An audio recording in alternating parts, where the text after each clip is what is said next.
Shibby.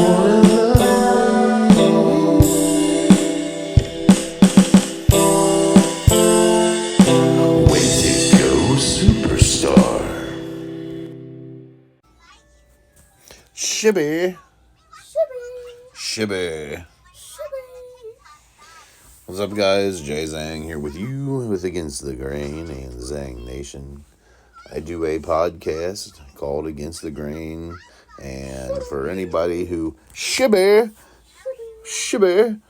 for anybody who is not familiar with it, I've been doing it about 2.5 years now, and the point of the podcast is to go against what the mainstream says and put a fresh twist on, current events or popular opinions or situations, etc., etc., etc. But the problem is common sense is no longer a common thing. And so when I do Against the Grain now, it's like I have to be the new normal, because the actual normal, the actual mainstream is so fucked up that I don't know if there's any hope for it at this point. So instead of calling it Against the Grain nowadays, I think I ought to call the show Common Sense. But anyway, I'm doing a live recording of a podcast this time. Running out of time. And I'm doing, and I'm actually doing the whole thing live. I'm just doing it. I'm not in any studio. I'm not in the quiet. I'm kicking it here in the bedroom, testing the effects out of a app that I'm using to do the recording anyway. So this is a test podcast in a live vlog video form is what we got going on now. So, yeah.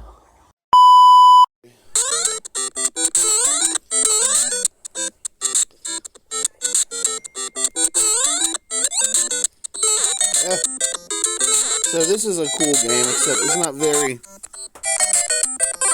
interactive. It's a little bit rough. Nothing like the original, but rubbing the coating on you. Wow. So anyway, yeah, Against the Grain. This is a fun game.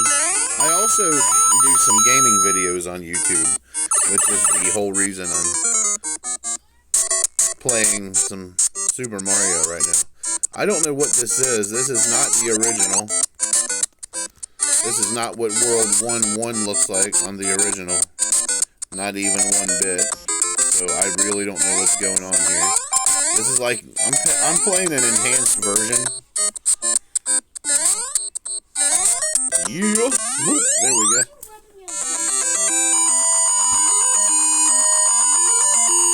But on my podcast, I talk a lot of the current events that are going on. I do some sports. And like I said, I offer an Against the Grain outlook on things. I've got crazy kids, by the way. I'm just going to say that right now. Yeah. What are y'all over there talking about?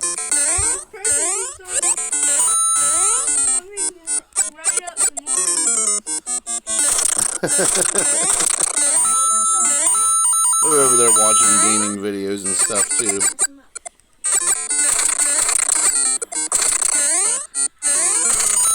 But anyway, so in the sports world, my Cincinnati Bearcats, on my podcast, I previously stated that they were going to get their asses beat by Arizona after the crappy performance against Northern Kentucky when we lost really bad.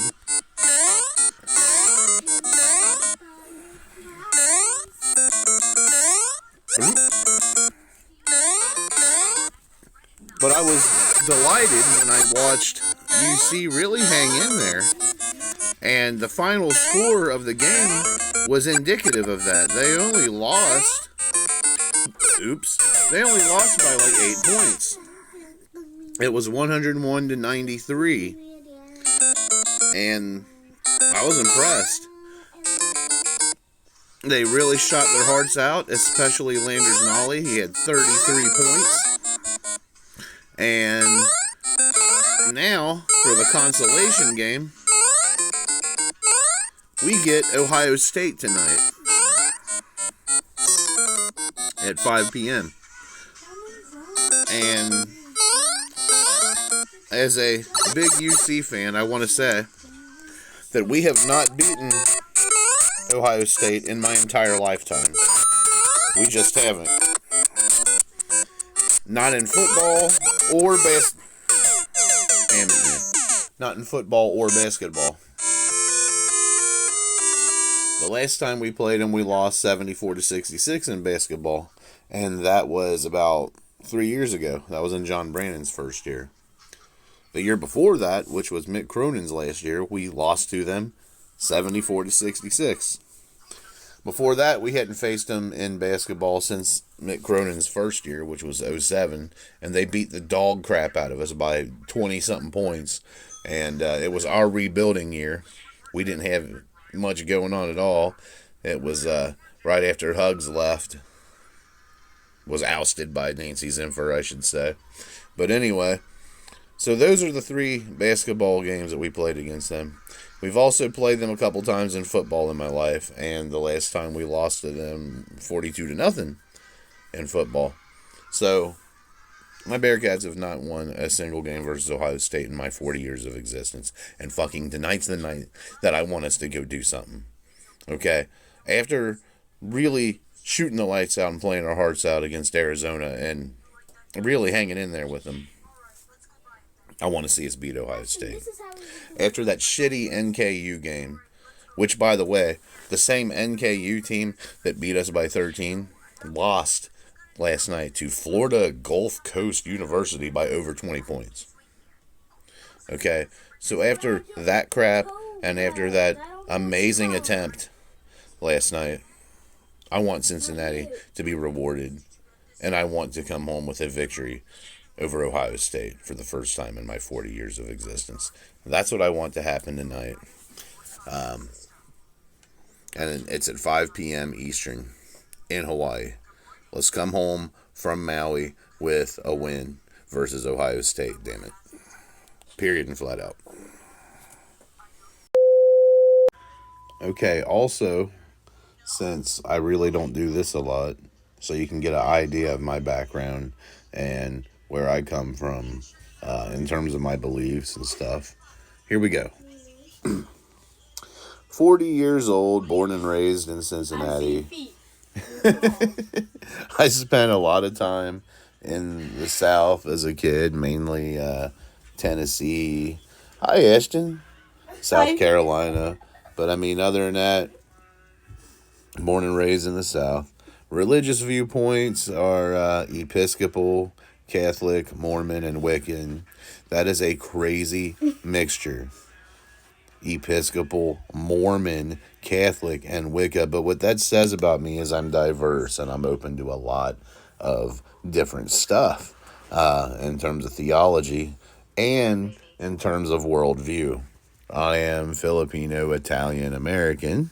So there's that. My daughter's crazy. That says a lot right there in itself. The Episcopal Church is really, really accepting of the LGBTQ plus community, as I also am. Plus, minus, subtract, add, multiply, divide, exponents, PEMDAS, parentheses, exponents. I'm really accepting of the community. The Catholic side of me fully believes in the institution of marriage. That's not to say that I don't believe in, a lesbian or a gay marriage or anything like that, because I do. What I don't believe in is 756 million genders, okay? There are two, flat out. You can call yourself whatever you want, but, I can call myself a plant, and that doesn't make me a plant. I can identify as a bass guitar. That doesn't make me a bass guitar. No more than me saying I'm a female makes me identify as a female. There are some awesome cross-dressers. I see There's feet. some really awesome females. Kudos to y'all. Feet but through the wall, Daddy. I'm being forced to go away from my video to look at feet going through a wall in a Minecraft game. What is that?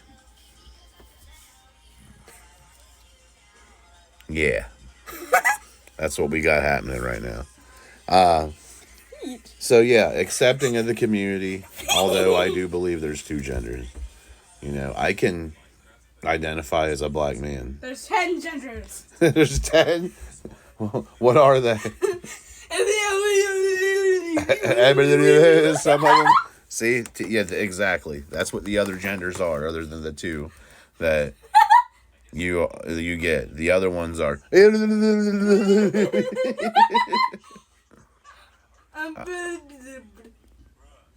Way to put it. The institution of marriage is very important.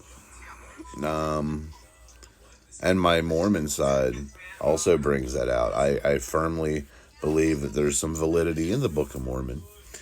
I definitely am all about their family teaching, how strong they are with family and strengthening the bonds.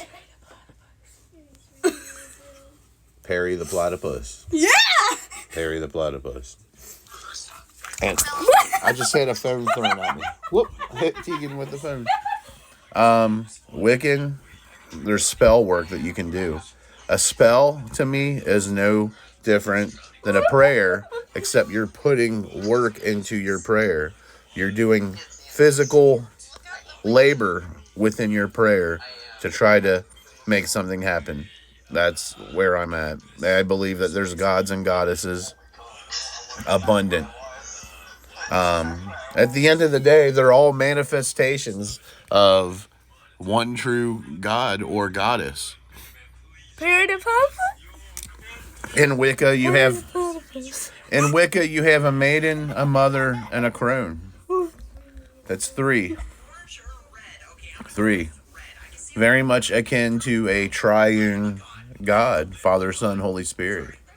I think a lot of it's interrelated, and we just bypass that because the differences make us fight and disagree instead of see the commonality within. So that's where I am in terms of my worldview, in terms of my theology, and in terms of my physical race, in terms of my beliefs. So when I podcast, what you're getting is, my viewpoint, my worldview, based on what you just heard. I hold an associate's degree from Grace Ministries Bible College in Dayton, Ohio, as well as a business certificate from Columbus State Community College. I did a couple years at colleges in Greater Cincinnati before that, namely Southern Ohio, Miami University, and Cincinnati State, and Northern Kentucky. So there's my education. Pretty much a pair of associate's degrees, coupled by a few extra years of college before that. So there's the education, you have the worldview, you have the orientation, you have the beliefs, and now you know where my podcasts are coming from mentally and spiritually as well. The podcast also delves into, like I said before, political stuff. Political stuff like North Korea. A fresh look at North Korea. And first off, let me say, how cute. Aww. Kim Jong-un is hanging out with his daughter, going to continental ICBM ballistic missile test sites with his daughter. It's so sweet. They're walking together, arm in arm, looking at the big old Hwasong 17, capable of hitting the U.S. mainland Isn't it pretty? Look at this nuke, little darling daughter of mine. We can kill people. He's actually now saying in his media, in his news, to his media, to his country, it's about the children. All these nukes are about the children. We're protecting our family. We're protecting our children. We're protecting our little ones. That's what we're doing. Now look, I understand them wanting to defend their country. I mean, at this point of the game, they're shaking hands with Putin. They're allies with Russia. They're trying to be cool with China. They're doing it, and they're scared. I mean, they hate the U.S., so they don't trust us at all. But look what they got in their backyard, too. I don't blame them for wanting to have nukes. Just don't send nukes this way, okay? Don't send nukes this way. I don't want to die. I don't want us to die. And this sounds like the craziest thing in the world, but somehow, wing and a prayer, if we could strengthen our ties and maybe become friends with Kim Jong-un and put aside the BS, life would be a lot easier. It would be a lot easier. I give up on Putin. He's deranged. He's doing too much. He's trying to bring Russia to its former glory. He's trying to have, the old czarhood. He's trying to get every country, probably Poland, probably Lithuania, probably everything he can get his hands on, not just Ukraine. He's a nut job. But for some reason, I think we could strengthen and create a friendship with North Korea if we really put our hearts to it. And get them to point the nukes some other way. And quit threatening us with them. Because we don't hate you, Kim Jong-un. We hate what you're doing. And I wish we could, allow them. Instead of get pissed off every time they test one of their defense systems. I mean, how would we feel if China came after us every time we tested out a nuke? Like, hey, we don't like that you're testing your products to be sure you can defend yourself. So we're going to come after you. Same thing with little North Korea. Plus, they have a bunch of renegades right there in their backyard. So South Korea and the U.S. need to find a way to become diplomatic and friendly with that regime over there. Instead of, go after them and reprimand them and talk about how reprehensible what they're doing is. We need to acknowledge, hey, yeah, you need to defend yourself. You can have some weapons, man. Go ahead, take some nukes. Do it, please. Have some. Also, have some money. I don't care if you want it or not. You might think you're too good for our American money. But we want to give you some American money so you can feed your children over there more than just, grass and water stew because you're so damn poor over there. We want to help you. We want to send burgers to you. We want to send pizza to you. We want to send La Rosa's. La Rosa's is the best damn pizza on planet Earth, period. And we want to send you some, North Korea. That's what we want to do. Accept our pizza. Accept our La Rosa's. Also, Skyline chili is amazing. Kim Jong-un, have you tried the whey yet? Have you had the whey of the Skyline? Here, have some fucking Skyline. This is amazing. Feed your people over there some Skyline. They will love it. And keep some nukes because we know you need them. And shake our hands and be our friend, please. And quit threatening us because we don't want no smoke. This is the fire store. We don't want no smoke. And last but not least, I do music. Singer, songwriter. I do original stuff. I have some music out. Apple Music, iTunes. I already did. I played a game while I was doing this. Gamer. Musician. I do originals. I do covers. Yada, yada, yada. I will close this vlog with a song. 10,000 music of 10,000 hearts of 180 and 90. Hi! That was cool. I love you, Ashton. Hold on, it's recording right now. So I'm gonna close this with some music. I'll play a song or something, and that's how we'll close this thing out. Say it. Say it. Say it for the world to hear. Perry the platypus. Is your friend. You should be friends with Perry, the platypus from Portsmouth. Better than Sid, the science kid from Cincinnati. All right, yeah. I'm going to. No, I've got to close this. It's getting really long. I didn't mean for it to be this long. It was long-winded. I'm gonna pick my nose with your finger. And nose. Thank you for listening to all who listen. And you can catch my stuff on Anchor or Spotify. And these are funfetti candy canes, and they're good. My son's calling. I'm going to answer. I'm going to upload a song for you. Hello. And then we'll talk to you later.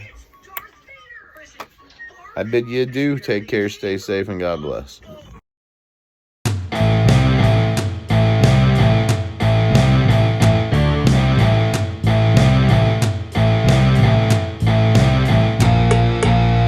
I have these voices inside of my head, screaming out infinite murder, bloody red. Delusions, illusions, it seems there's no solution to stop this senseless paranoia. Sacrilegious euphoria, manic depressive disorder. Bloody bodies drip till they dry. The schizophrenic sacrifice. I have these visions inside my mind. Nothing but hatred and fuck yous all the time. I'll kill you, I will you. Don't even understand this level of violent anger.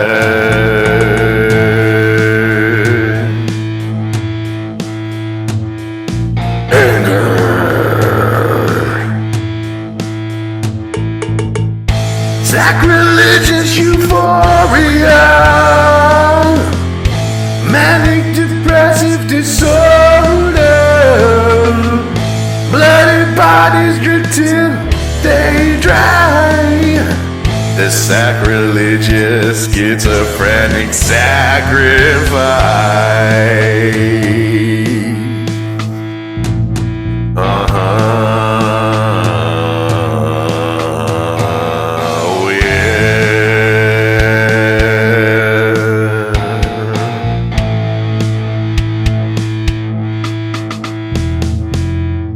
Some say that I should pray sometime, that Jesus saves, well how asinine. There is no saving me, this blasphemous engaging of psychopathic enraging.